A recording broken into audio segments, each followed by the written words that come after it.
How to share books, chapters, files in Islamic Audiobooks app.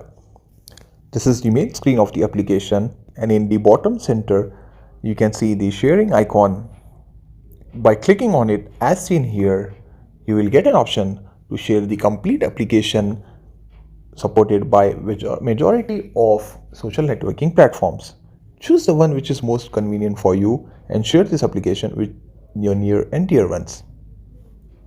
In order to share a chapter, click on any book and you will see this share icon on the right hand side of the application.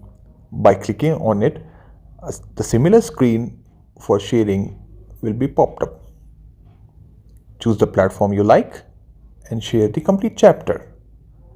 To share a single file, click on it and you will see the similar sharing icon, or even go to the player, and on the player you will see the sharing icon on the bottom right side. Click on it to pop up the similar sharing message.